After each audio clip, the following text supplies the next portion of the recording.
Ramadan tiba, Ramadan tiba, Ramadan tiba.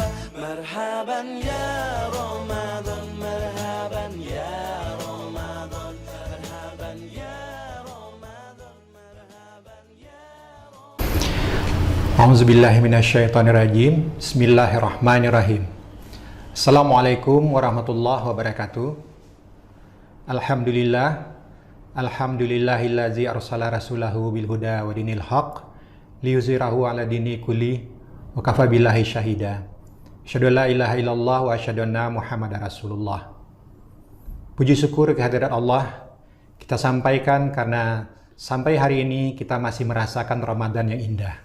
Walaupun Ramadan kali ini sangat jauh berbeda dengan Ramadan-Ramadan tahun-tahun sebelumnya. Tak lupa salawat dan salam kita sampaikan kepada junjungan kita Nabi besar Muhammad SAW. Semoga kita akan termasuk menjadi umatnya yang akan mengantarkan kita nanti ke surganya Allah Subhanahu wa Ta'ala. Bapak Ibu yang dirahmati oleh Allah Subhanahu wa Ta'ala, pada kesempatan kali ini kita akan sedikit membahas terkait dengan firman Allah pada Quran surat Al-Mu'min atau surat Al-Ghafir ayat 60 yang artinya, dan Tuhanmu berfirman, berdoalah kepadaku, niscaya aku akan kabulkan. Nah, dari sini kita akan paham apa maksud daripada firman Allah tersebut. Sebelum kita membahas lebih dalam, kita perlu tahu sedikit tentang apa itu doa yang kita maksudkan dalam firman Allah tadi. Doa secara umum adalah permintaan atau permohonan, yaitu permintaan dari orang dengan level yang rendah ke level yang lebih tinggi lagi. Dalam hal ini adalah permintaan kita sebagai hamba Allah kepada Allah yang Maha Kuasa, Maha memiliki segala sesuatunya dan Maha Mulia. Jadi, paham di sini bahwa doa adalah dari kita yang paling rendah kepada Allah yang Maha Tinggi. Terus, kenapa kita harus berdoa? Apa manfaat doa buat kita? Secara umum, kita selalu melakukan doa setiap hari. Tapi kita juga perlu tahu apa gunanya kita berdoa, untuk apa kita berdoa. Kita tahu bahwa doa itu akan membuat kita meraih kedamaian. Doa itu akan meningkatkan semangat hidup kita. Doa juga akan bisa mengendalikan emosi kita. Doa yang kita panjatkan juga bisa menjadi penyejuk pada hati kita. Doa adalah tempat kita kembali setelah kita bekerja dan berusaha setiap hari. Dan doa adalah usaha-usaha kita yang kita lakukan untuk bermunajah kepada Allah. Doa juga merupakan ibadah kita. Salat yang kita laksanakan sehari-hari adalah rangkaian-rangkaian doa yang kita sampaikan kepada Allah Subhanahu wa Ta'ala. Jadi dari sini kita paham sekali bahwa sehari-hari tidak luput kita harus mengucapkan doa dan berdoa kepada Allah Subhanahu wa Ta'ala. Agar doa kita bisa dikabulkan oleh Allah Subhanahu wa Ta'ala, Allah menentukan beberapa syarat bahwa doa-doa yang dikabulkan tersebut. Pada bulan Ramadan ini kita akan membahas sedikitnya ada 3 hal utama yang menjadi pokok doa-doa kita akan diijabah oleh Allah Subhanahu wa Ta'ala. Kita mulai satu persatu. Yang pertama adalah agar doa kita diijabah oleh Allah, kita harus memakan makanan yang halal dan menjauhi makanan yang haram. Ini sesuai dengan sabda Rasulullah yang disampaikan bahwa makanlah makanan yang baik. Niscaya engkau menjadi orang yang doanya akan dikabulkan oleh Allah Subhanahu wa Ta'ala. Jadi untuk memastikan doa kita diterima oleh Allah, pastikan juga apa yang masuk ke dalam perut kita, apa yang masuk ke dalam perut keluarga kita adalah semua yang halal, terjauh daripada yang haram. Persyaratan kedua untuk doa yang dikabulkan oleh Allah Subhanahu wa Ta'ala adalah bahwa kita harus berprasangka baik kepada Allah selama kita berdoa dan selama kehidupan kita sehari-hari.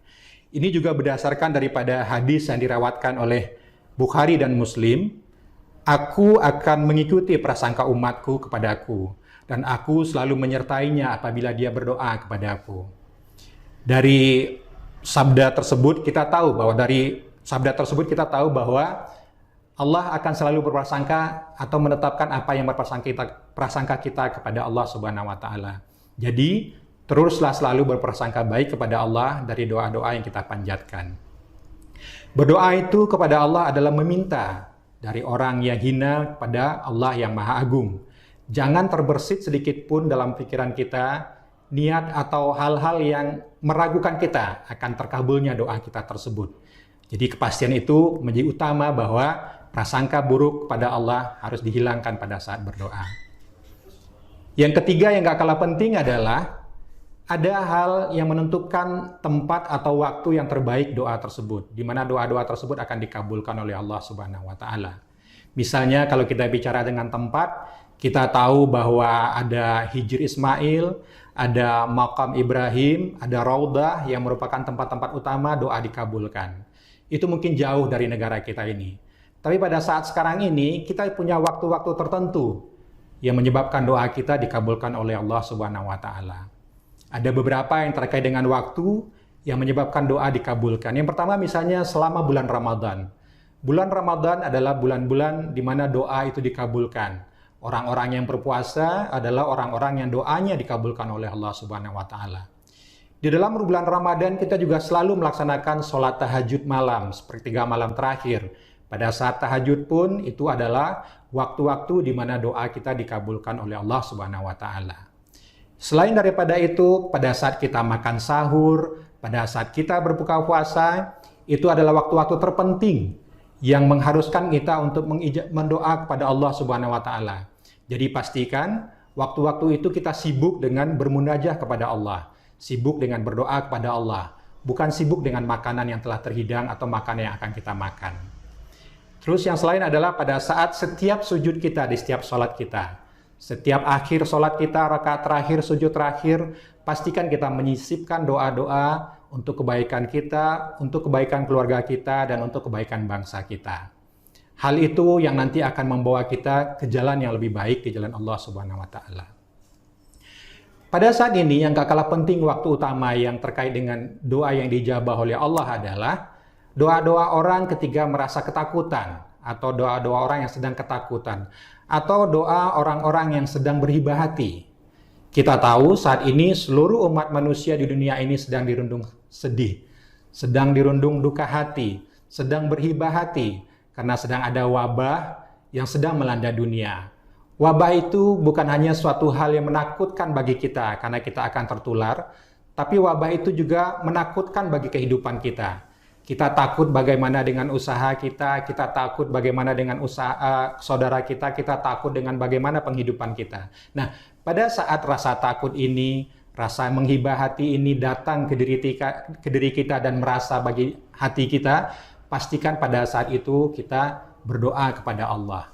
Karena waktu-waktu seperti itu adalah waktu-waktu yang doa kita sangat mudah diijabah oleh Allah Subhanahu wa taala. Jadi pastikan Bapak Ibu sekalian, pada saat hati sedang sedih, hati sedang dirundung malang, hati tidak merasa aman, pastikan doa-doa kita terucap dari bibir kita. Jangan keluh kesah yang keluar, pastikan itu doa. Pastikan itu akan kita sampaikan kepada Allah Subhanahu wa taala. Jadi, jangan berputus asa ketika doa yang kita sampaikan menurut kita tidak dikabulkan oleh Allah. Pastikan bahwa di ayat pertama kita bahas di awal tadi bahwa Allah akan mengabulkan semua doa kita. Dan keyakinan itu harus ada di diri kita.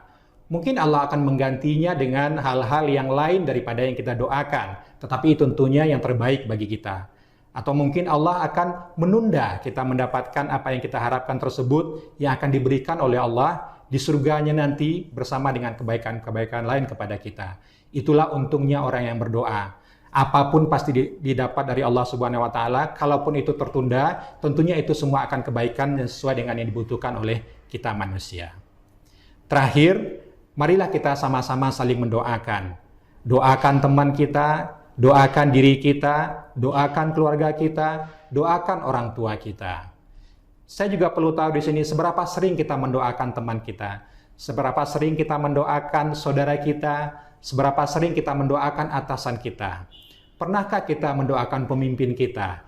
Nah, untuk saat ini dan selanjutnya, marilah kita sama-sama saling mendoakan. Karena dengan saling mendoakan, kebaikan-kebaikan tersebut akan kembali ke diri kita sendiri. Demikian saja. Billahi taufiq wal hidayah. Wassalamualaikum warahmatullahi wabarakatuh.